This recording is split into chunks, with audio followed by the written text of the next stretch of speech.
going to go live anyways just to see if it works. I think it's just the previewing thing that's a bit strange. It's hard to even see. There we go. Now we're live. I like it.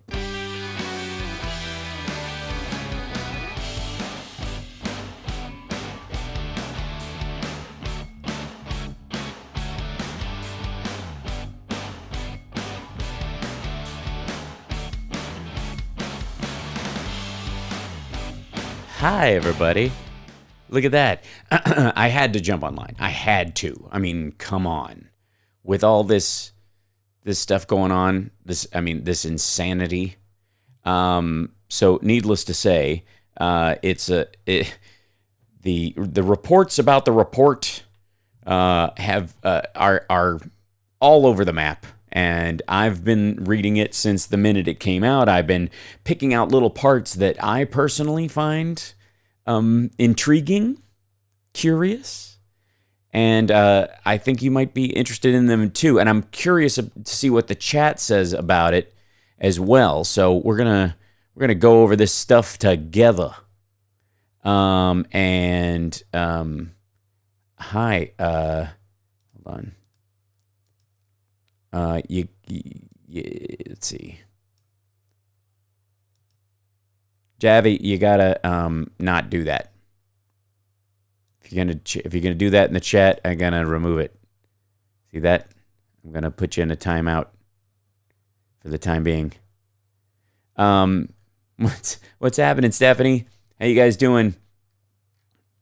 This is let's see. I'm at work still, so just listening will be part of the integral part of this, because there's a lot to be listened to in this. How many of you guys have seen any of the coverage or been watching a little bit of the coverage about the report itself, or had a chance to go over any of it or look at any of it? Because I personally went through and started making some notes. I started adding, a little bit of detail here and there, just to kind of point out things that I thought were kind of important. You know what I mean? Like it's kind of crucial, some of this stuff. And in the case of, this particular, having this 9:30 a.m., prequel put forward by, the Attorney General Barr, and having some sort of, I don't know what kind of delusion people thought, were under, that believed that there would be any kind of sensible words coming out of his mouth. He was there essentially to run an ad for Trump. He was there to protect the man. And there was a good portion of this that I just found fascinating. And let's start with some of it. These are some of the pieces that I pulled myself. The issue has come up with how can Mueller charge the president if the DOJ has a policy wherein you cannot indict a sitting president or even criminally charge him, where he would have to respond to a crime. It would take him away from his duties so much that he couldn't possibly exercise his duties as president if he had to fight this the whole time. Apparently, Mueller hasn't seen the man's golf schedule, so clearly that's not a concern.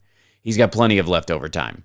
But this was the first part that jumped out at me about that particular piece, which was he goes into the this is not a traditional prosecution or declination decision, and the evidence supports several general conclusions relevant to analysis of the facts concerning the president's course of conduct. So basically he's saying, look, I may not be able to charge this guy. And there may be an argument back and forth as to whether I have jurisdiction even to go after the guy. But I'm going to point out here that he's been engaged in some shady stuff and stuff that warrants a level of criminality. So this particular piece of it stuck out to me. First, the conduct involves actions by the president. Some of the conduct did not implicate the president's constitutional authority and raises garden variety obstruction of justice issues, meaning that, this idea that Trump can do whatever he wants because he's president. He can't obstruct justice because he is justice. That idea, the king executive concept that's been floated around by Trump and quite frankly was floated around a lot by Bush during the days of the Patriot Act. Mueller, right out of the gate, takes a big dump on that and then goes straight to other events we investigated, however, drew upon the president's Article 2 authority, which raised constitutional issues that we address in Volume 2, which is in the Volume 2 addresses the obstruction issues. A factual analysis of that conduct would have to take into account both the president's acts, that the president's acts were facially lawful, and that his position as head of the executive branch provides him with unique and powerful means of influencing official proceedings, subordinate officers, and potential witnesses. So basically what he's saying there is when we look at that stuff, we have to take into consideration how much of this is simply just the president's legal ability, as the chief executive. How much of it can he just decide is his purview, right? And it doesn't mean they're not going to go after him. It just, in that regard, they're just saying this is a factor we have to bring in on this. Mueller is pissed. Indeed, impeach Barr. That's so looking at the chat right now. Barr is nothing more than an errand boy for Trump. I think he's a PR representative in many ways. And what's happening, people? How you doing? So that's right out of the gate. So this, then we go into the obstruction kind of idea. How much of this, is he, guilty of? How are the president's acts? Looking at them objectively, do they qualify as something awful? So on page 157, he goes, our investigation found multiple acts by the president that were capable of exerting undue influence, i.e. illegal, i.e. Obstruction of justice, undue influence over law enforcement investigations, including the Russian interference and obstruction investigation. So they found that the president was on the regular messing with law enforcement on several fronts, and and pushing back against investigations and these kind of things. So, and then he goes, the incidents were often carried out through one-on-one meetings in which the president sought to use his official power outside of usual channels. So instead of writing a memo or having an official meeting where contemporaneous notes were being taken, or the people who, you'd have a secretary involved, or you would have someone, either one of your legal team present there taking notes. And apparently later on he mentions that he shouted at his attorneys to stop taking notes. This is how Trump dodged direct evidence. This is how Trump,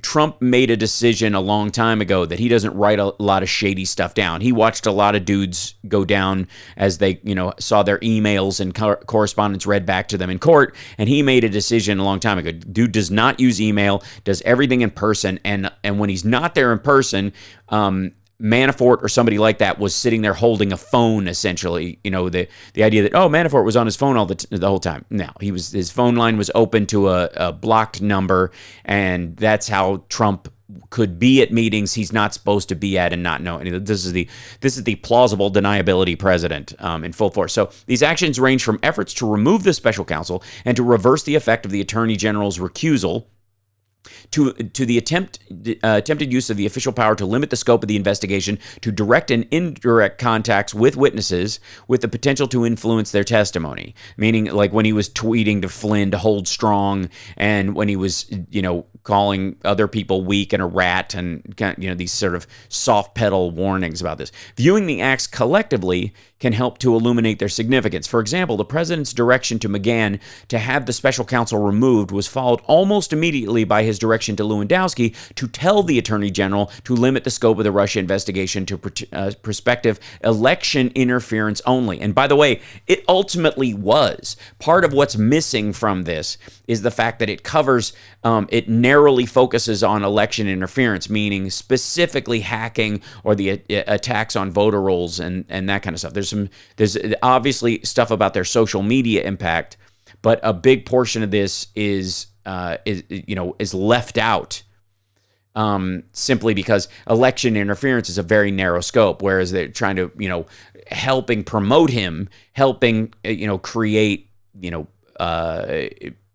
non-specific, like, anti-Hillary posts and that kind of stuff isn't in the purview of this, other than, as general manipulation by the Russians. A temporal connection that suggests that both acts were taken with a related purpose with respect to the investigation. Then, the interesting thing that he goes into these are pieces I've just kind of cut out as I was going through that caught my eye. There's a lot more we'll get to. I have the actual whole document on here, but this one stuck out to me because the threat of pardons has been hanging over the head of everybody in here.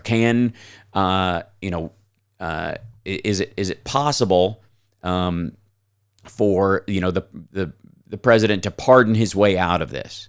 And there's a really interesting addition that Mueller puts in the document as kind of like a reminder.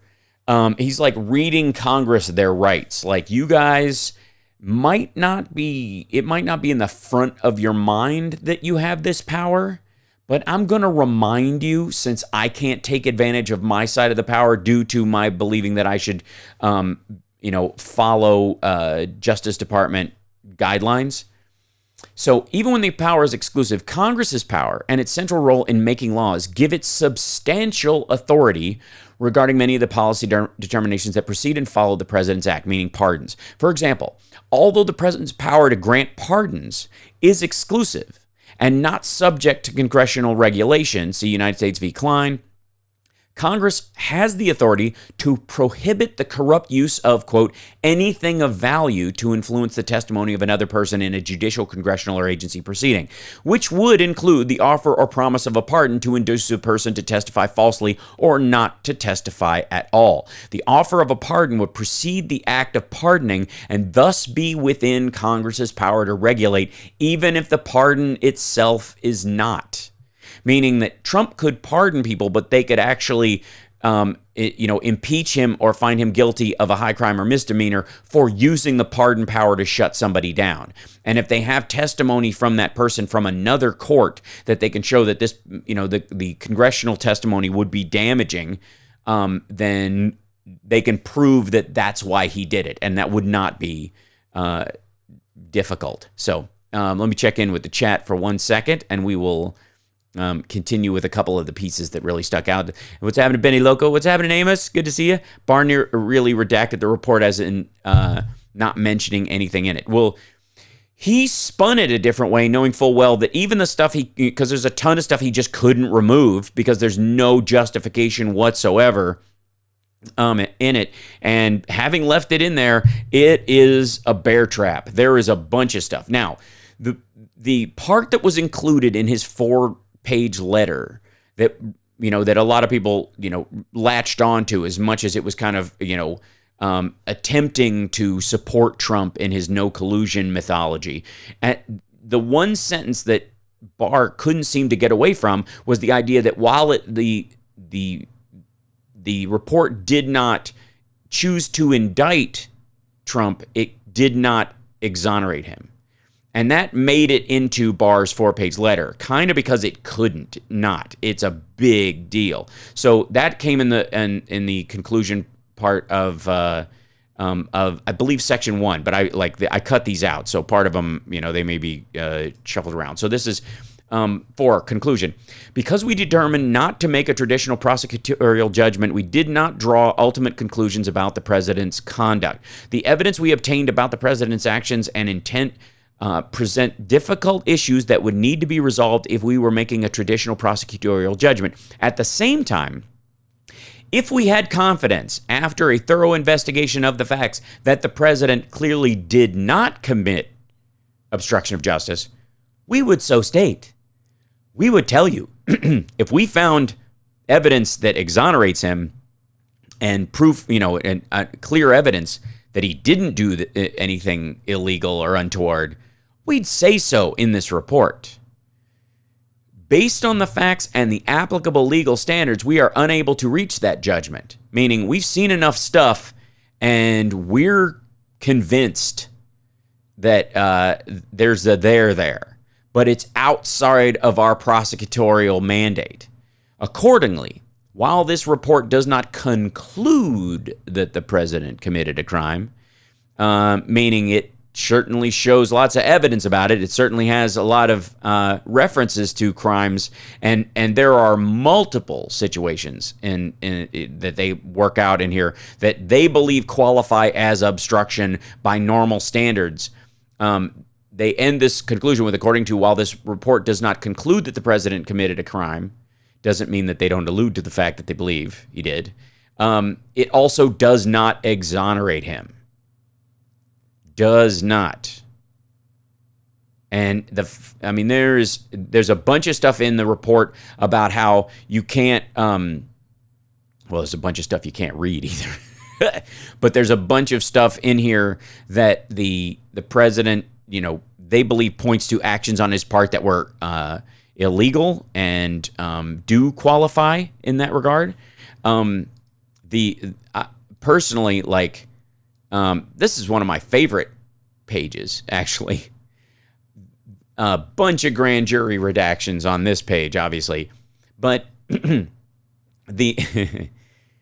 are so many gaps that basically they're saying, look, we were stopped from looking by the president, the president's lawyers, and our mandate in some cases, and clearly by being cut short by AG Barr. But you'll see stuff throughout this, like, despite these representations to the campaign, I can't say, the office was unable to obtain additional evidence or testimony about who Page may have met or communicate with in Moscow. Thus, Page's activities in Russia, as described in his emails with the campaign, were not fully explained. There's a bunch of this where, clearly they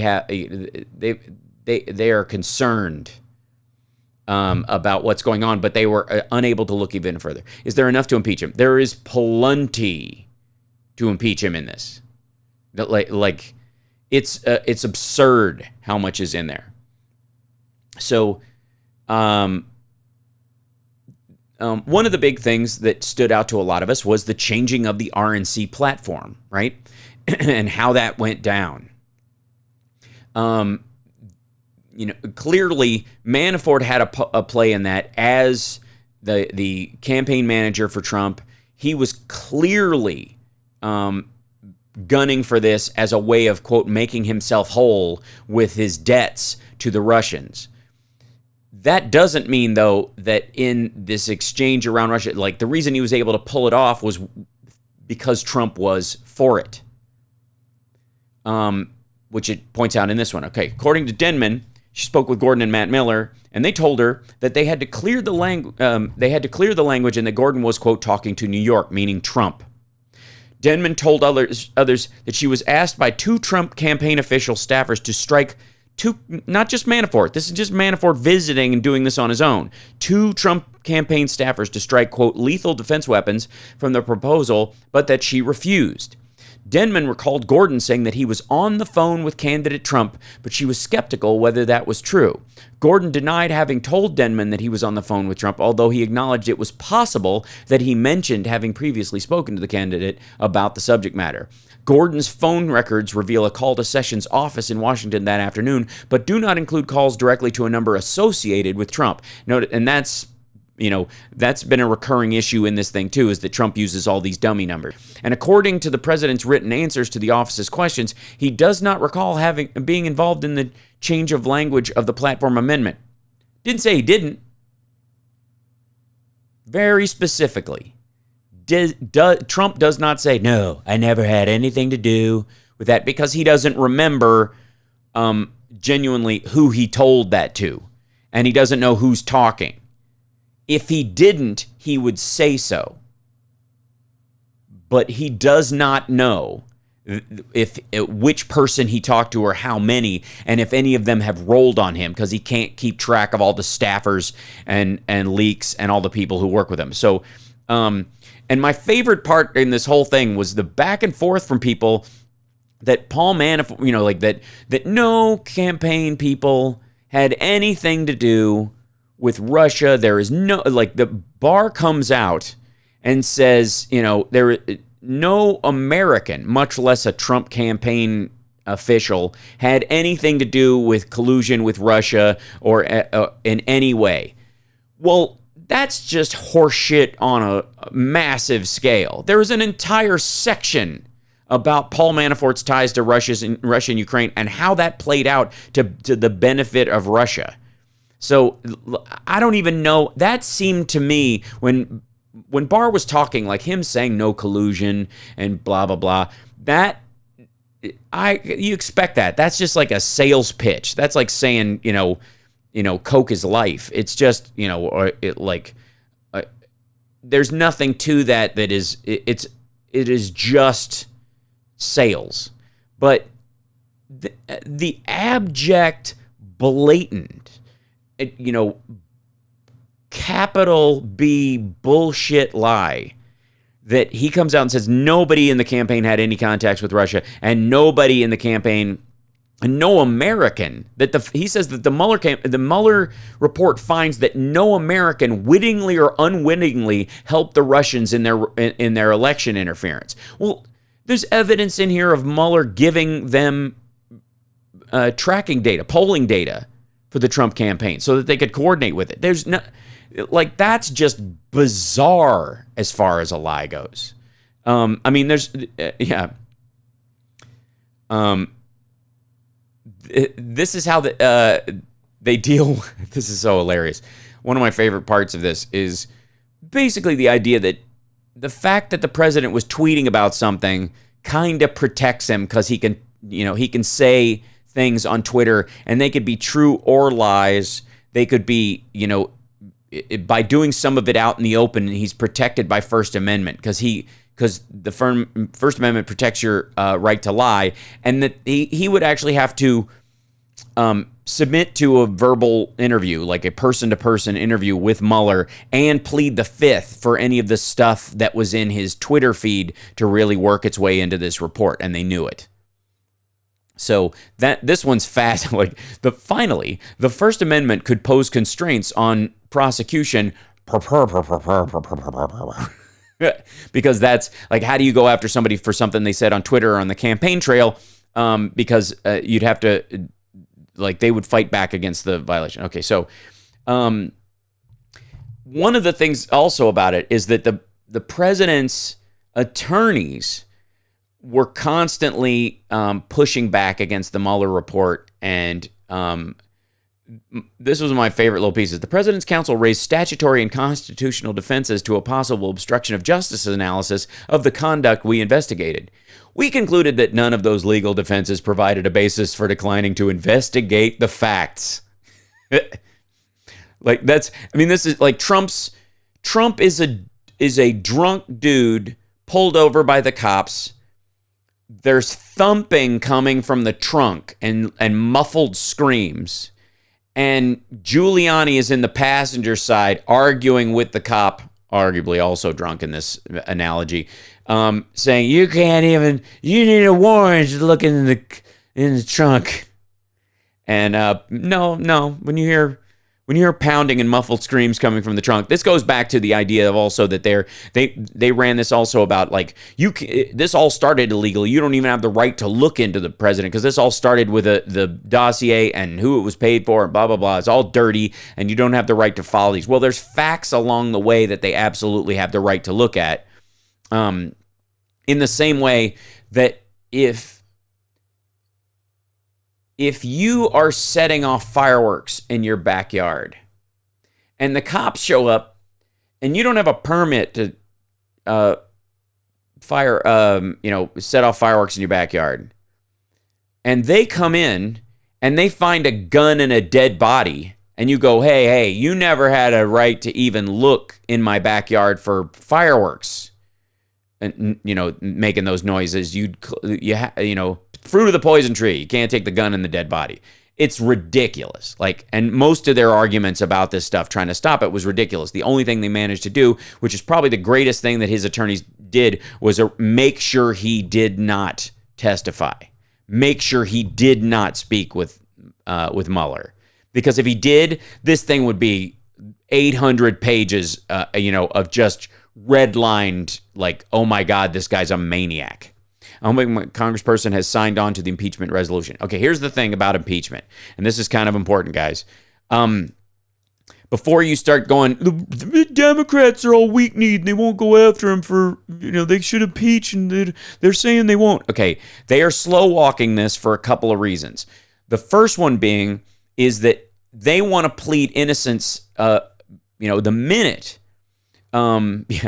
why are you digging for bones in my backyard? Just because you heard screams and gunshots, you do not have the right to enter my property, right? So, the argument, from, like, it's kind of self-evident that there's evidence here of high crimes and misdemeanors. It's absurd. The Senate will never convict on that because the Republicans are too scared of him, and there aren't enough to get to the 67 threshold to impeach him in the Senate.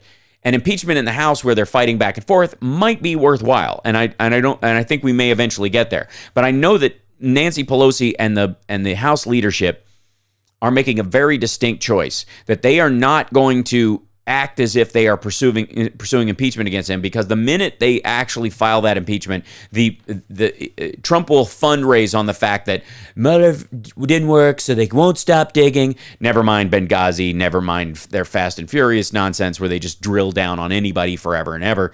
Blah. But different standards clearly apply for Trump and every other president, especially the last one. And in the watch for the Democrats, I mean, a few of them will be out and ahead of it because they either are running for office or they are, they've got room because of their district to make a stink. But overall, the Democrats, because they have a tenuous hold on the House and they want to maintain it, they can't look like the minute they got power, all they went to was impeach the president, even in this. So look around for there to be a lot of Mueller sitting down in front of Congress, then, oh my God, we're going to have to talk to some of these witnesses again. We're going to need to talk to them again in open session. And they're going to be making news. The Democrats are going to be making news by not pushing for impeachment specifically, but by going after elements of this, this constitutes a concerning issue for national security. This constitutes a misuse of power when it comes to the emoluments clause. And we're looking into these things because it's our purview, and we have to, we got to look at these things. And so we want to make sure that, the T's are crossed and the I's are dotted, and we're going to do this, but we're not going after impeachment. Don't worry. We're just going to follow the evidence where it takes us, and we want to make sure, that what you're seeing is, that if a crime was committed, no one is above the law, and we need to look at this. And there's obviously some hinky stuff going on here, and we want to talk about it. So there you go. So that being said, expect the Democrats to avoid the impeachment word just for its branding support in many ways with the base. And the fact that word drives away a good number of the of independents. So during that process, during the election cycle, there's going to be a lot of independents who feel like, well, I don't think they should impeach the guy. Just vote him out. The election's just coming up. There's a bunch of those people that they don't want to lose until there's just a horrible news drop, and there will be a couple of them beyond even this. When Mueller testifies and when they start bringing other people back in, when they make Don Jr. testify in person, or he pleads the fifth and doesn't do it. Hey, MJ, what's happening? What's happening? Can't Stop Lying. I didn't get to say hi to you. And Michelle, good to see you. Ike, what's happening?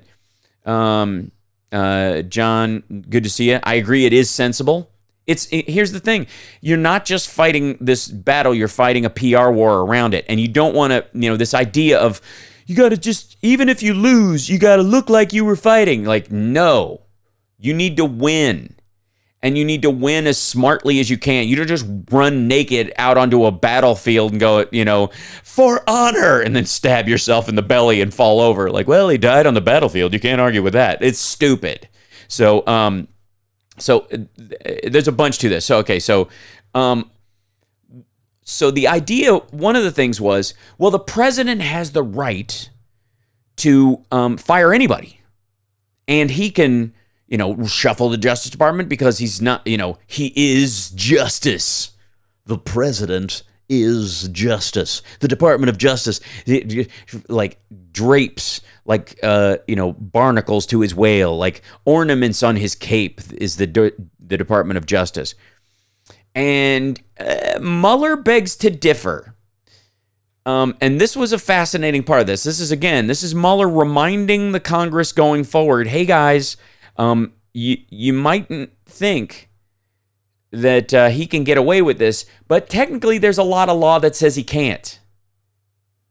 So in here, and this is when it's talking about using a pardon or offering to obstruct, like firing Comey. I have the right to fire Comey. I can fire anybody I want. I should have fired him a long time ago, but I fired him. Okay, that's fine. You didn't fire him right away. So when you finally did fire him, why did you fire him? That matters because according to Mueller, and this is a big chunk of the Mueller report, they reference this in a couple of times, an improper motive can render an actor's conduct criminal even when the conduct otherwise would be lawful and within the actor's authority. So even though Mike Flynn technically, as part of the transition as the incoming national security advisor, might have the right to talk to foreign leaders, but what he talks about and why he's talking to them and when actually does matter. This idea that they could just do anything in the float of their office, including Trump going, well, I can fire anybody I want. I'm the president. I can fire. Why you're firing people does matter and does have an impact on the law.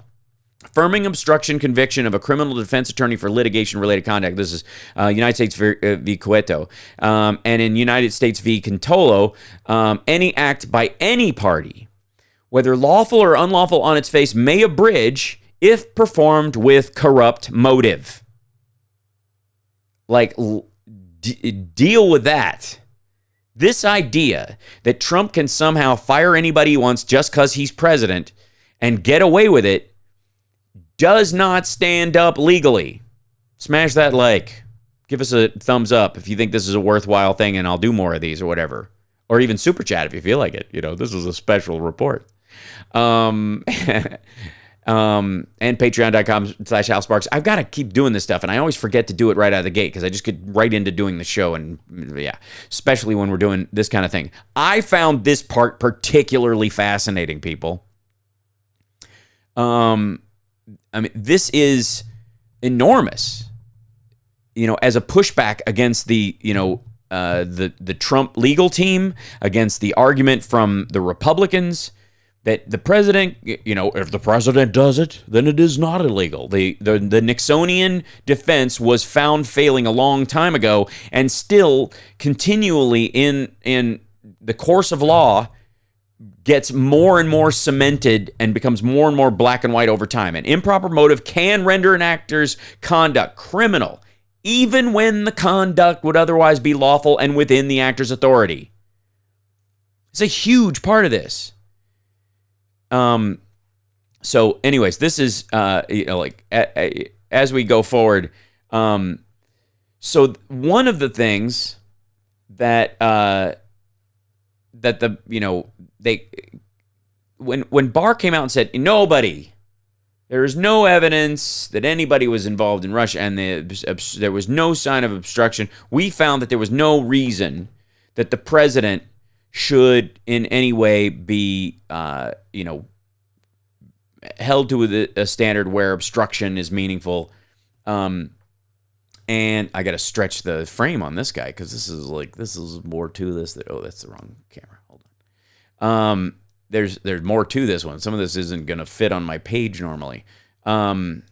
Okay, hold on. I'm putting this up there, so let's do my own graphics. If I was MSNBC, I'd have Steve Kornacki tapping away behind me. Okay, so there was this B section where they were going through and showing evidence along the way, like, hey, and right, understand this part came right after oh, by the way, just because you can do something doesn't mean it's legal. Why you do it matters. And then they immediately go to this part. So, investigative and evidentiary considerations. After the appointment of the special counsel, this office obtained evidence about the following events relating to potential issues of obstruction of justice involving the president. A, the president's January 27, 2017 dinner with former director James Comey, in which the president reportedly asked for Comey's loyalty. One day after the White House had been briefed to the Department of Justice on contacts between National Security Advisor Mike Flynn and the Russian ambassador. And by the way, again, that's twofold. One is, that's the one where he said, could you go easy on Flynn? And Comey basically went out and went, Jesus Christ, the guy just tried to mob me into doing what he wants. And both of those situations, both what the president asked of Comey and the later on him firing him, and also the talking between Michael Flynn and the Russian ambassador, because of the motive for doing so, is illegal. So B, the president's February 14th, 2017 meeting with Comey in which, they had Valentine's Day together. That's sweet. That's sweet. The president's February 14, 2017 meeting with Comey in which the president reportedly asked Comey not to pursue an investigation of Flynn. By the way, I don't think he had plans with the first lady on that night, but he went out of his way to protect Flynn. That's adorable. C, the president's private request to Comey to make public the fact that the president was not the subject of an FBI investigation and to lift what the president regarded as a cloud. Guess what? The president was a subject, both under that investigation and in this one. The words are specifically used. As a matter of fact, the whole thing where Giuliani was saying repeatedly, I've been told by the special counsel that the president is not a subject of this investigation. Yeah, he was. He was the whole time. And in the case of Giuliani saying, I've been told specifically he's not a subject, that's not only not true, he was more than likely told the exact opposite. Yeah, he's a subject. So, okay. The president, the president's outreach to the DNI and the directors of the National Security Agency and the Central Intelligence Agency about the FBI's Russia investigation. He's basically reaching out to all the intelligence community and saying, hey, don't make trouble with Russia. Go easy on those guys. So he wasn't even just going go easy on Flynn. He was saying go easy on the Russians. All the while, by the way, at campaign rallies, post-election campaigh rallies, he keeps doing where he's going, nobody has been harder on Russia than I have. Meanwhile, he's making calls to the DNI and all of the people at the NSA and saying, hey, go easy on Putin. The president's stated rationales for terminating Comey on May 9, 2017, including statements that would reasonably be understood as acknowledging that the FBI's Russia investigation was a factor in Comey's termination. That's a big problem. Thanks, Can't Stop Lying. Now you're writing copy for me. That's awesome. You're watching the Hal Sparks Radio Program Special Report. Today's focus, the Mueller Report, with commentary and analysis by Hal Sparks. Thumbs up in the stream if you're enjoying this free content. Thanks. Can't Stop Light. You're in the neighborhood. I'm in Vegas. We could make this a regular show. All right. So, and then Section F, the president's reported involvement in issuing a statement about the June 9th, 2016 Trump Tower meeting between the Russians and senior Trump campaign officials that said the meeting was about adoption and omitted that the Russians had offered to provide the Trump campaign with derogatory information about Hillary Clinton. P.S. I still stand by the idea, and there's allusion to this later. There's no way to prove it. And that's one of the issues they came up against. They said, we need more information. We need wiretaps and other stuff that we didn't have access to because of the delineation between the DOJ and what the CIA gets and that kind of stuff. But we think Trump was on the phone listening in that meeting with Veselnitskaya and all those folks. That the way Trump is present at meetings he's not supposed to be at and around things he wants to later claim have plausible deniability about. The way he does that is somebody on staff or Kushner or in this case Manafort sits there with their phone on the whole time, just with it, in their lap or sitting in the table, and he gets to listen to the entire conversation. Taking into account that information and analysis of applicable statutory and constitutional principles discussed below in Volume 2, Section 3, we determined that there was a sufficient factual and legal basis to further investigate potential obstruction of justice issues involving the president. All this evidence qualifies. It wasn't just one of these. It's 6 of them. They were like, looking at all this stuff that we have evidence of and specific evidence about, my goodness, this is worth a gander. So they go and they start looking and digging and finding lots of stuff. And eventually they're like, hey, we're going to need to talk to the president. Now, this morning, when Barr was talking, he said the Trump White House fully cooperated. Used that phrase, fully cooperated the entire length of the investigation and didn't seek to slow it down or stop it in any way. Well, we know, the second part isn't true, but this idea that they fully cooperated. Now, everybody knows he didn't sit for an interview.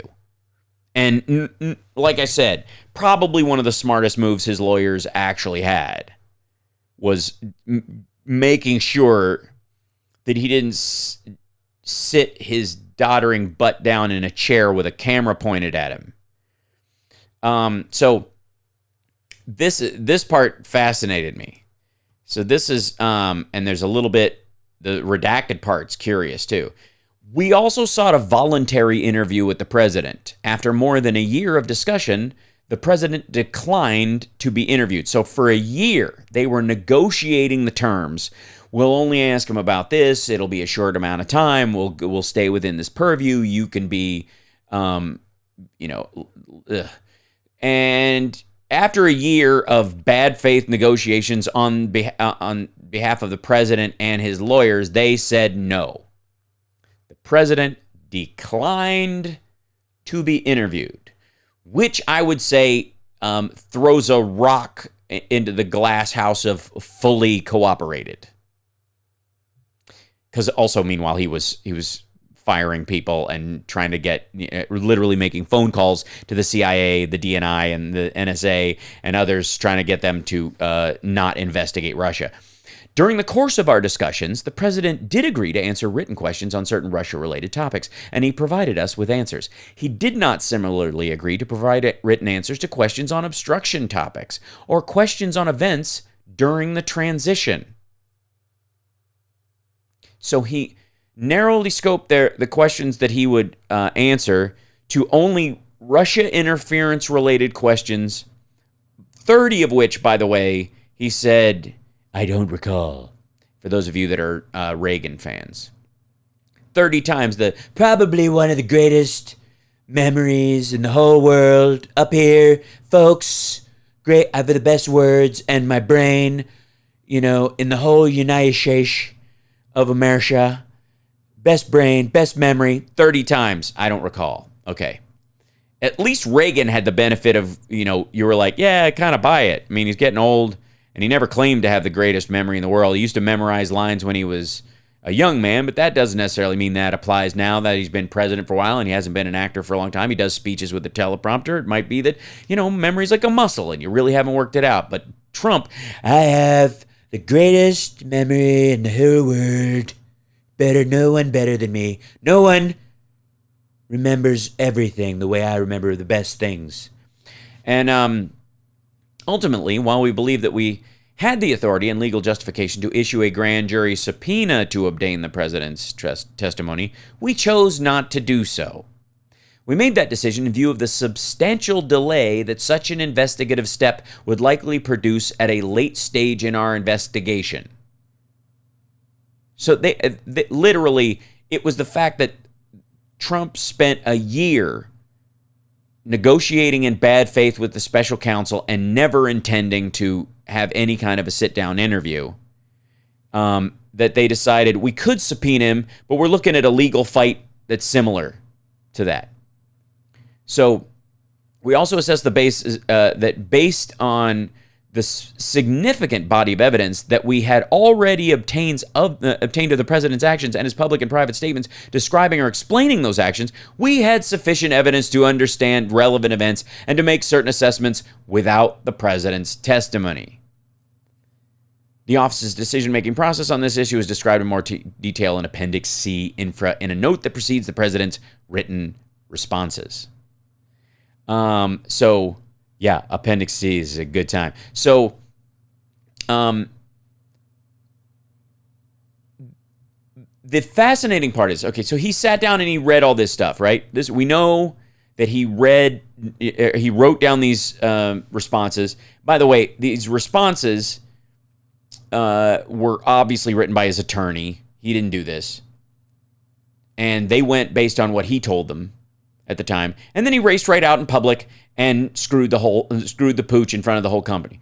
Okay, so during the 2016 campaign, the media raised questions about a possible connection between the Trump campaign and Russia. The questions intensified after WikiLeaks released politically damaging Democratic Party emails that were reported to have been hacked by Russia. They later assert in this, by the way, that they're in no uncertain terms that Guccifer 2.0 and through DC leaks, the Russians are the ones who hacked the DNC in no uncertain terms, and they transmitted that stuff to WikiLeaks, and WikiLeaks knowingly received it from Russians. So all their denials and stuff are crap as well, according to this. So if they start, anybody at WikiLeaks who starts patting themselves on the back, see, there was no collusion. Even the Mueller campaign says there's no collusion between Trump and Russia. This was a whole waste of time, blah, blah, blah. And they start slamming the Democrats again. Understand that same report that they're touting supports their position on that area, also says that they were in bed with the Russians and still are. Trump responded to questions about possible connections to Russia by denying any business involvement in Russia, even though the Trump Organization had pursued a business project in Russia as late as June 2016. Trump also expressed skepticism that Russia had hacked the emails at the same time as he and other campaign advisors privately sought information about any further planned WikiLeaks releases. After the election, when questions persisted about possible links between Russia and Trump campaign, the president-elect continued to deny any connection to Russia. Somebody needs to start saying, because this report says in no uncertain terms that the Russians absolutely had a bunch to do with that, and we're trying to interfere. We're actively doing it on a bunch of different fronts. And Trump said, well, it's some fat dude on his, couch in his basement. Somebody needs to ask him again. Like the Mueller report, if you're saying it exonerates you, it also says the Russians absolutely interfered in our election repeatedly and will do so again if given half the chance. Do you still think it's not, that you don't believe your own intelligence? Yeah, well, his own intelligence community. Okay, so one of the other fascinating parts is that when the attacks happened on the DNC and the hacks started coming out, the information within the Trump campaign, aides reacted with enthusiasms. Thank you, sixes. Is there a regular radio show on Saturday? Absolutely, there will be. Enthusiasms, and we'll cover a bunch of this too because I'll read a little deeper on this and I'll reference people going to this one. Enthusiasms to reports of the hacks. Harm to ongoing matter, which is heretofore referred to as home throughout when it's shortened.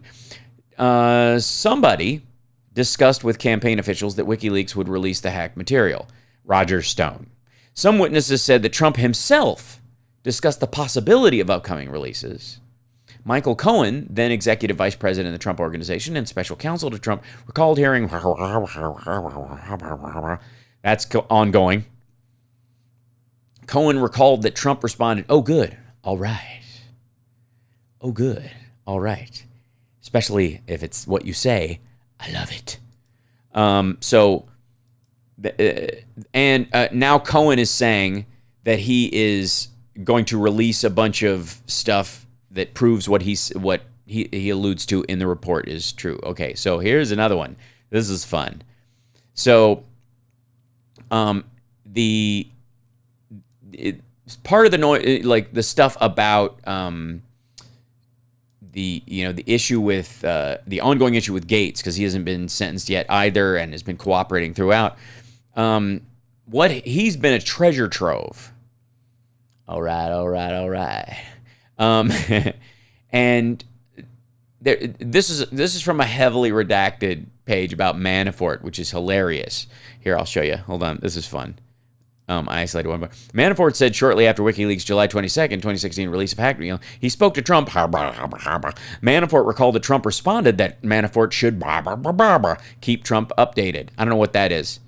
What they redacted. It just seems like a full sentence. So God knows why they would react that in there. There's somebody's name maybe. Yeah. Like call someone to keep Trump updated or whatever, that kind of thing. Deputy campaign manager Rick Gates and the Manafort were getting pressured about information that Manafort instructed Gates status updates on the upcoming releases around the same time. Thank you, James. Wow. This is a pretty good use of the tech fund. I'm stepping it up today. I'm literally mirroring my iPad to show you the notes I made about this stuff. So this is for James. Thank you. In that regard, appreciate it. And thank you again, Sixes. So Gates was with Trump on a trip to an airport, and shortly after the call ended, Trump told Gates that more releases of damaging information were coming. Harm to ongoing matter were discussed within the campaign. In the summer of 2016, the campaign was planning to communicate strategy based on the possible release of Clinton emails by WikiLeaks. So they were timing this stuff out, folks. They were making a specific point that they were going to time this out. So let's see. Now I'm going to call up. We're going to play for a moment because I'm going to let you guys go because like Rachel's going to be on in some people's districts in a little bit, and they're going to want to watch her show. I have no doubt. But there's so much stuff in this. It's unbelievable. How believable it is. So I started reading through this and just kind of pulling, bits and pieces. So like here's a little chunk that I like you can play. The amazing thing about this, for a document that's supposed to exonerate Trump, and it's supposed to be, the I told you so paper, and sure, I told you they didn't, no collusion. They didn't find anything. No one found anything. And no one was organized and related, talking to Russia. I have no business deals. I have no deals in Russia. No money in deal. Okay, so you can pretty much take this, document on your iPad and just scroll through it like like Price is Right. And just let it stop wherever it glides. And you will find some sketchy shit that the Trump campaign was doing. Here's a good example. I literally just did this with this part. Okay, so during the press conference, Trump repeated, "I have nothing to do with Russia," 5 times. He said it 5 times. "I have nothing to do with Russia," like it's a spell. He stated that the closest he came to Russia was that Russians may have purchased a home or condos from him. They purchased a lot of them, and there was a gambling and prostitution ring run, also known as human trafficking, run by Russians out of Trump Tower. Couple of condos, though. That's what he sold them. So, after he held the Miss Universe pageant in Moscow in 2013, he had been interested in working with Russian companies that, quote, wanted to put a lot of money into developments in Russia, but it never worked out. So, again, even when this dude is implicating himself in a crime, this dumbass's ego can't get out of the way long enough to have it. They were calling me. They wanted me so bad, but they couldn't have me. He explained, frankly, I didn't want to do it for a couple of different reasons, but we had a major developer that wanted to develop property in Moscow and other places, but we decided not to do it. You decided not to do it after you were caught. That whole line that he was like, we were going to do Trump Tower in Moscow, but really, it was, I just decided I didn't want to do it. Well, the reason they didn't want to do it was because basically Cohen was making phone calls after Manafort was going down for ties to Russia, and they're like, yeah, we got to kill the deal right now. They're like Greg Kinnear in the opening of Ghost Town, where his wife calls on the phone and goes, why did a realtor just call me about an apartment that they showed you and your wife that you're buying? And he's like, no, it's just a scam. It's ridiculous. I don't know how the guy got my number. And then he calls the guy right back and goes, are you an idiot? Well, it's not much of a love nest if my wife knows what it is. Just kill the deal.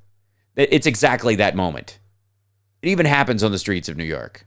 Hilarious. Okay, so he explained we didn't decide not to do it. The Trump Organization, however, had been pursuing a building project in Moscow, the Trump Tower Moscow project, from approximately September 2015 through June 2016. And the candidate was regularly updated on developments, including possible trips by Michael Cohen to Moscow to promote the deal and by Trump himself to finalize it. Cohen recalled speaking with Trump after a press conference about Trump's denial of any business dealings in Russia, which Cohen regarded as untrue. Trump told Cohen that Trump Tower Moscow was not a deal yet and said, why mention it if it's not a deal? They were making the deal, they're negotiating a deal, but since they hadn't, he thought, oh, so they haven't signed anything, so why? I don't have any dealings until we actually have a paper signed. Holy crap. And then, of course, we find out later that they did have a letter of intention signed. So again, here let's just play. Name that crime.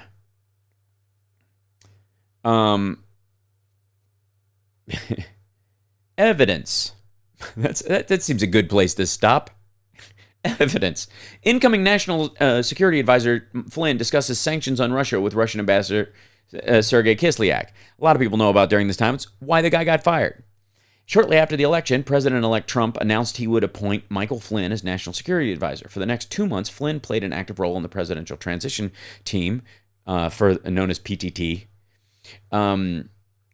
coordinating policy positions and communications with foreign government officials, including Russian ambassador to the United States, Sergei Kislyak. On December 29th, 2016, as noted in Volume 2, Section 11A.4, Supra, the Obama administration announced that it was imposing sanctions and other measures on several Russian individuals and entities. That day, multiple members of the PTT exchanged emails about the sanctions and the impact they would have on the incoming administration, and Flynn informed the members of the PTT that he would be speaking to the Russian ambassador later that day. Remember what Manafort says earlier in the document, which is just because something you do is legal doesn't mean your motive can't be criminal and therefore you can't be charged. A good example. A security guard has the right to carry a gun and shoot someone. That does, if we find out later that they made a phone call, invited someone after hours to visit them at work, and then pretended the person was breaking in to shoot them, they still have the legal right to defend the property and shoot somebody. They just set up a scenario where they could use that as their alibi. You can't use your legal the legal circumference of your work as an alibi. And that's what Flynn was doing. So let's, and this is here, this is a good page. This is some good stuff right here. Wait, let me just bring this up.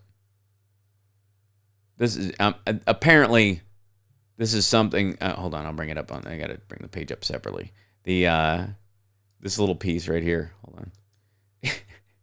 This is a good page. This is pretty solid. This is about the Roswell landing, I think. This is about the the alien corpse we have at Wright-Patterson Air Force Base in Ohio, which is why Ohio has more than due influence in the election cycle, because if we don't give them extra power, they'll wheel the body out on a gurney and prove that we're being visited. So this is all about, this is Roswell and the faking of the moon landing. I think is all this harm to ongoing manner. That's all faking the moon landing. And all these are like evidence of a bunch of, by the way, why is this page all blacked out? Why is there so much on this page that is considered harm to an ongoing matter? Well, I'm gonna go with that little thing right there. WikiLeaks. Let's see if that brings it up. There you go. That's why. The harm to an ongoing matter is because they are dealing with what WikiLeaks, the ongoing WikiLeaks case. Malik stated to investigators that beginning on and about August 16, he and Corsi had multiple FaceTime discussions about WikiLeaks had made a connection to Assange and that the hacked emails of John Podesta would be released pre-election day. What was that again? Had made a connection to Assange. Oh, what do you know? That hacked emails of John Podesta would be released prior to election day and would be helpful to the Trump campaign. In one conversation in or around August or September 2016, Karzai told Malek that he released the Podesta emails, that the release of the Podesta emails was coming, after which we were going to be in the driver's seat. Meaning they'll release that stuff and then we will use it after the fact. It's like those videos they put up of, of Mitch McConnell and Ted Cruz smiling and hanging around with their family. Absolutely, James. I'm very glad to support your credit union at Wright Patterson. All this is all WikiLeaks stuff that's continuing. And it relates. Okay, so on October 7th, 2016, 4 days after the Assange press conference, the Washington Post published an Access Hollywood video that captured comments made by Trump some years earlier, and that was expected to adversely affect the campaign. Expected to, except the base was like, grab them. Less than an hour after the video's publication, WikiLeaks released the first set of emails stolen by the GRU from the account of the Clinton campaign chairman, John Podesta. Yeah.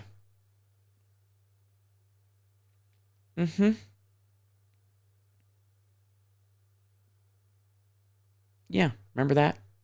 Yeah. That factored in as evidence because it tied in with a bunch of other stuff that they were talking about. Jerome Karzai said that because he had no direct means of communicating with WikiLeaks, he told members of the news site WND, World News Daily, who were participating on a conference call with him that day to reach Assange immediately. Karzai claimed that pressure was blah, blah, blah, blah, blah. Candidate Trump can be heard off camera making graphic statements about women. In November 2018, Karzai stated, harm to ongoing matter, that he believed Malek was on the call, but then focused on other individuals who were on the call invitation, which Malek was not. Separate travel records showed that at the time of the call, Malek was aboard a transatlantic flight. Karzai at one point stated that after WikiLeaks release of the stolen emails on October 7th, he concluded Malek had gotten in contact with Assange. So they were basically this idea that we couldn't charge anybody in the Trump campaign for conspiracy around their connections to the release of the DNC documents and the fact that Russia had hacked them. We couldn't do anything about that because, interestingly enough, the campaign itself is covered under the journalism rules that Assange is trying to hide behind. Except Assange directly was involved in the hacking that Chelsea Manning did, who, by the way, served her time and went to jail and got out and now is in jail protecting Julian Assange. And he's complaining that he's a political prisoner because he was kept in a $55,000 a month suite and hacked the Ecuadorian embassy while he was a guest there.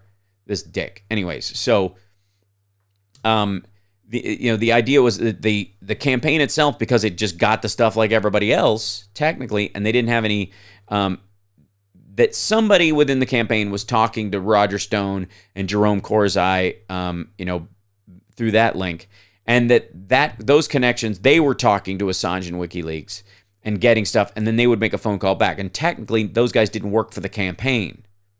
So technically speaking, and that's where Barr is skating this whole, like, no one involved with the campaign did this, when he knows full well that his whole statement about no American willingly or unwillingly was involved with the Russians, which is absolutely not true. And obvious from the report, even with the redactions. So, here you go. The Donald Trump Jr. interactions, why they eventually, other potential campaign interests in Russian hacked materials. Throughout 2016, the Trump campaign expressed interest in Hillary Clinton's private email server and whether approximately 30,000 emails from that server had in fact been permanently destroyed, as reported by the media. Several individuals associated with the campaign were contacted in 2016 about various efforts to obtain the missing Clinton emails and other stolen material in supporting the Trump campaign. Some of these contacts were met with skepticism, and nothing came of them. Others were pursued to some degree. The investigation did not find evidence that Trump campaign recovered any such Clinton emails, or that these contacts were part of a coordinated effort between Russia and the Trump campaign. So all you got to do, guys, all you need is to just create a single individual buffer between you and somebody else, and let an ally pay their bills. This is how you do it. So the next time any of you guys want to run for the Republican presidential nomination, and you want Russia to help you, and you want to skirt all the known laws that we have on the books, all you got to do is line yourself up with somebody like the Heritage Foundation or a big donor, and have that donor, and you only talk to them on the, in person or on the phone through a block number, and you tell them, hey, Roger Stone's going to get some information for me. We need to pay him so he can eat and buy another house. And then he's going to go to somebody that the Russian government is paying through a secondary intermediary. And they'll talk. He'll never be an employee of mine. And I'll only talk to him socially, meaning whatever information he gives me about when stuff is coming out, I'll just have that as a personal conversation between, friends. And the intermediary for the Russian government will only speak to the Macedonian hacker farm, not the IRA and not Putin directly. Some oligarchs who are financially tied to to Putin, hang out with him all the time. They'll relay the message and they'll pretend that they're just rich Russian guys. This will be really easy. And you just need to write the check for me. And then tell you what, in 8 years when I'm out of office and I've done you a big favor lowering your taxes, making your tax bracket low permanently while, making the average American's tax bracket, tax break temporary and raising it for a lot of people. While you do that, you can either take that as payback, or I'll pay you back in cash when this is all done because Russia's going to write me a check when I'm all done here. That's what's happening. What's happening, Carl? Thanks for joining us. Mueller expects an impeachment, in my opinion. I think he expects the pursuit of it to dog the president through the election campaign and have him removed from office by losing the vote. That's what I think Mueller expects. Like Oleg Deripaska features really heavily in this stuff. This is one of the few times where you see in the documents where they talk about how Gates was concerned that Konstantin Kilimnik was a spy, and Manafort thought so too. Hawker and Alexander Van der Zwaan, an attorney who worked with DMI on a report for the Ukrainian Ministry of Foreign Affairs. They didn't trust him even though they were operating with him, and they redact an investigative technique. Contacts during Paul Manafort's time with the Trump campaign. Well, let's take a look there. Tom Barrack and Roger Stone both recommended Manafort to candidate Trump. Yeah, interesting. Two guys that, later on would be the connection to WikiLeaks. And they'd be the American side bridge of the exact scenario I was explaining to you. Yeah, those guys. They recommended Manafort to Trump. In early 2016, at Manafort's request, Barack suggested to Trump that Manafort join the campaign to manage the Republican convention. Stone had worked with Manafort from approximately 1980 to the mid-1990s through various consulting and lobbying firms. Manafort met with Trump in 1982 when Trump hired the Black Manafort Stone and Kelly lobbying firm. Over the years, Manafort saw Trump at political and social events in New York City and at Stone's wedding, and Trump requested VIP status at the 1988 and 96 Republican conventions worked by Manafort. Yes, Nixon was a Boy Scout compared to this. Though I wonder if he has legal First Amendment protections. I'll roll back on that. Burnett should be called before Congress. Well, he can always plead the Fifth. You can't just avoid the subpoena because you don't want to. You can show up, but you'll, yeah. Gates reported that Manafort said that being hired on the campaign would be, quote, good for business and increase the likelihood that Manafort would be paid the approximately $2 million he was owed for previous political consulting work in Ukraine. Oh, that's interesting. So the Ukrainians didn't want to pay Manafort $2 million that they owed him, that he desperately needed, by the way. And he thought by working with Trump, the chances of that money from the pro-Putin Ukrainian leader that he worked for who is now living in Russia in exile from his own country in Ukraine, would pay that $2 million. Gates also explained to the office that Manafort thought his role in the campaign would help confirm that Deripaska had dropped the Pericles lawsuit, and that Gates believed Manafort sent polling data to Deripaska. So, and by the way, he's still coordinating. Gates is still coordinating with the Manafort campaign. This is, I mean, here we go. I want to go back to some of the top stuff. Let's see.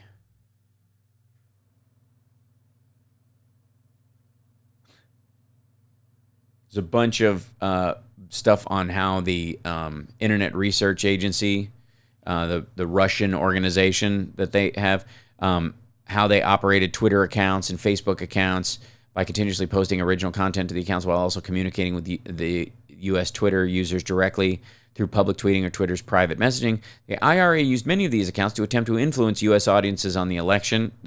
And by the way, get ready for that too. That's where the bots come from. They start you in arguments. Part of the thing is if they can convince you, they'll convince you. But if they can just bait you into a conversation that wears you out or makes you feel like the world is full of assholes, they will do that as well. They get points essentially for making you argue with them ad nauseum. So if you feel like you're being baited, like if you feel like during a conversation the dude keeps coming back and isn't really saying anything new and is just kind of doing the trigger the libtards kind of language, more than likely it's like a guy keeping you busy while someone breaks in your car. You have to look at it that way. It's okay to read slower. Sorry.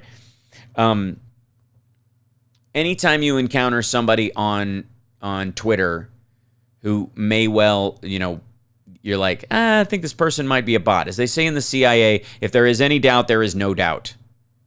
If you're like, I think they're a bot, just move on. Because you'll find real people you can argue with. But if anybody's just doing that, okay, so they go off on Twitter and on Facebook especially. Look at all this stuff. That's a Miners for Trump was part of the fake IRA campaign. They made this poster physically. They didn't just post it online. Yeah, destroy the nation. We'll show you. Oh, and don't give out credit card information. That would be wise. Too long, don't engage. Yeah. How did you read about the Russian guy that donated to Mitch McConnell's campaign in Kentucky? Yes, I did. We'll be talking about that on Saturday. As early as 2014, the IRA instructed its employees to target U.S. persons who could be used to advance its operational goals. Initially, recruitment focused on U.S. persons who could amplify the content posted by the IRA. So celebrities and blue checks got hit with this stuff that was like, yeah, we agree with it, but it, anybody who was like people like John Cusack, who are Bernie supporters and the like, they would shovel graphics their way, hoping that they would post them and go, yeah, that's right. They are trying to hurt Bernie, and this is all. You should vote for, and then in the feed underneath it go, people should vote for Trump just to show Hillary Clinton that she can't do that to Bernie. That kind of stuff. Even I would argue that while there are a bunch of Bernie bros and people like that running around, a good portion of the people who were pushing that endeavor were largely IRA employees. They frequently used investigative technique, Twitter, Facebook, and Instagram to contact and recruit U.S. persons who followed the group. The IRA recruited U.S. persons from across the political spectrum. For example, the IRA targeted the family of blah, blah, blah, blah, and a number of black social justice activists.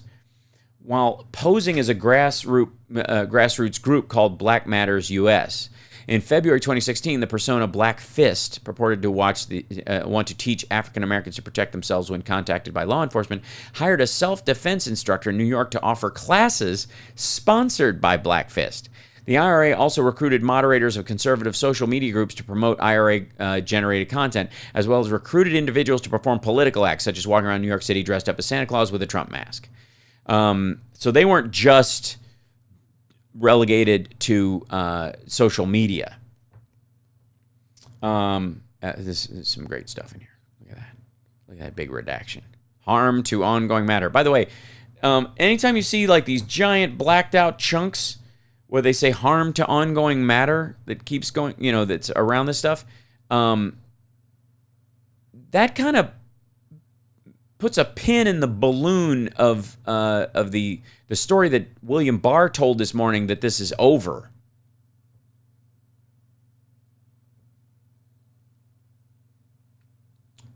By no later than April 12, 2016, the GRU had gained access to the DCCC computer network using the credentials stole from the DCCC employee who had been successfully spearphished the week before. And by the way, that's how they got Podesta's emails, too. He got spearphished. Over the ensuing weeks, the GRU traversed the network, identifying different computers connected to the network by stealing network access credentials along the way, including those of IT administrators with unrestricted access to the system. The GRU compromised approximately 29 different computers on their network. Approximately 6 days after first hacking the DCCC network on April 18, 2016, GRU officers gained access to the DNC network via virtual private network, a VPN connection, between the DCCC and the DNC networks. Between April 18, 2016 and June 8, 2016, Unit 26165 compromised, that's one of the IRA's group specifically tasked to do this, compromised more than 30 computers on the DNC network, including the DNC mail server and a shared file server. They implanted on the DCCC and DNC network two types of customized malware, one known as X-Agent and the other is X-Tunnel. Mimikatz, a credential harvesting tool, and Rare.exe, a tool used in the intrusions to compile and compress materials for exfiltration, meaning extraction. X-Agent was a multifunction hacking tool that allowed Unit 26165 to log keystrokes, and that's how you get everyone's password. And you can literally watch on your screen as people are typing stuff in real time and see that they're going to say something like, oh, hey, tomorrow this is going to happen. Can't Stop Lying's writing more boilerplate for me. Thank you for reminding me. The Hal Sparks radio program on YouTube is brought to you in part by grants from our HSRPM patrons on Patreon, patreon.com/Hal Sparks. You can get into the $5 level and become a Blue Patch member, which allows you to have one extra free ticket to every stand-up show or band show that I put on.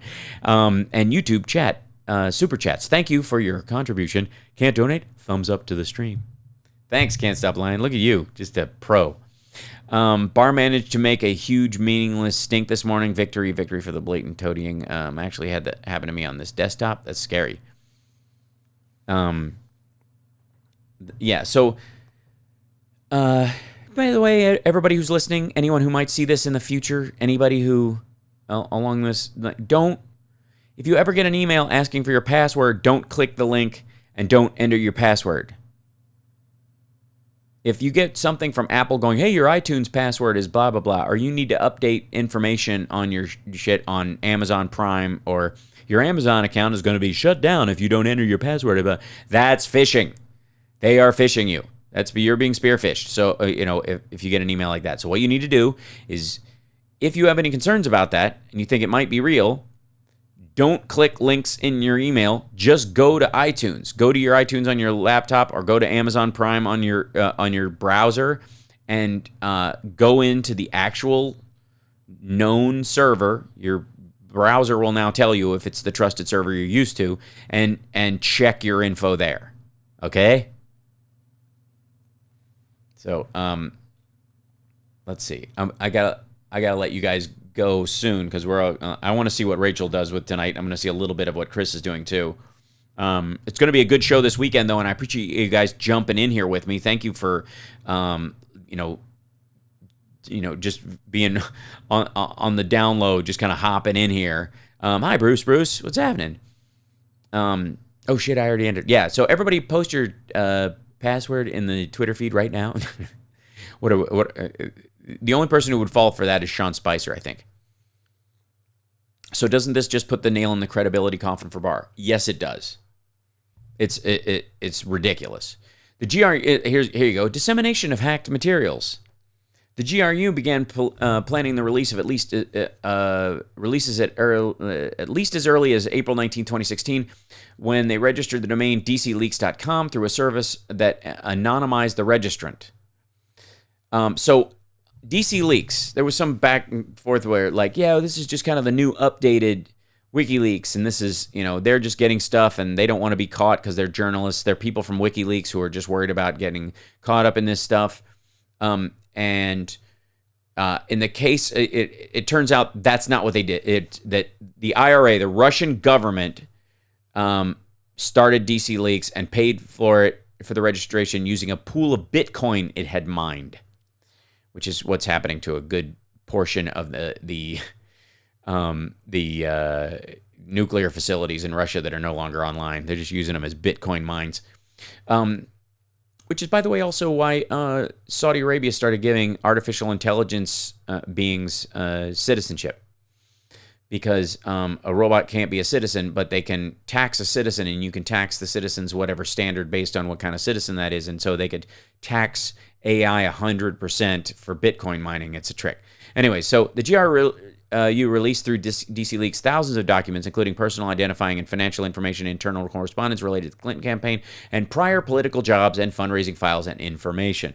They have an internet archive of the entire DC Leaks as evidence. It remained operational and public until March 2017. They've got a breakdown of who Guccifer 2.0 is. And I think he's Guccifer, like Gucci and Lucifer. I think it's pronounced Guccifer, just so you know. That's my own personal feeling about that. All right, I'm going to sign off. Let's find a nice little use of WikiLeaks. Here you go.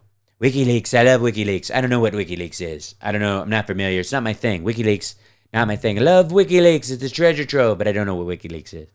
WikiLeaks, and particularly its founder, Julian Assange, privately expressed opposition to the candidate Clinton well before the first release of stolen documents. In November 2015, Assange wrote to other members and associates of WikiLeaks that, quote, "We believe it would be much better for GOP to win. Dems plus media plus liberals would," misspelled, "then form a bloc to rein in their worst qualities. With Hillary in charge, GOP will be pushing for her worst qualities. Dems plus media plus neoliberals will be moot. She's a bright, well-connected, sadistic sociopath." In March 2016, WikiLeaks released a searchable archive of approximately 30,000 Clinton emails that had been obtained through a Freedom of Information Act litigation. While designing the archive, one WikiLeaks member explained the reason for building the archive to another associate. "We want this repository to become, quote, the place to search for background on Hillary's plotting at the State Department during 2009 to 2013. Firstly, because it's useful and will annoy Hillary, but secondly, because we want to be seen to be a resource player in the U.S. election, because it may encourage people to send us even more important leaks." And this is just like, these are the people who are supposedly not sketchy. Shortly after the GRU's first release of stolen documents through DC Leaks in June, GRU officers also used DC Leaks persona to contact WikiLeaks about possible coordination in the future of a release of stolen emails. They sent a direct message. "You announced your organization was preparing to publish more Hillary emails.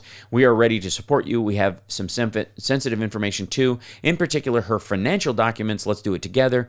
What do you think about publishing info at the same moment? Thank you." Around the same time, WikiLeaks initiated communication with the GRU persona Guccifer 2.0 shortly after it was used to release documents stolen from the DNC. On June 22nd, 7 days after the first releases of stolen DNC documents, WikiLeaks used Twitter's direct message function to contact Guccifer 2.0. By the way, this is the same time that Roger Stone was talking to them.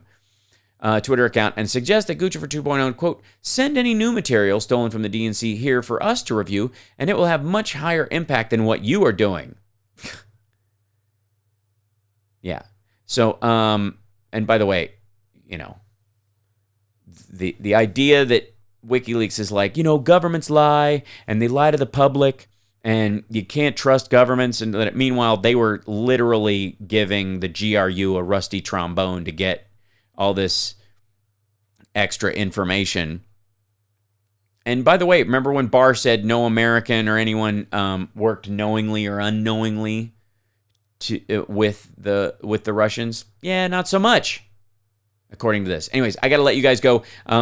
I've been on longer than I thought I would, but I appreciate you guys joining me today. I really appreciate it. Don't forget to like and subscribe.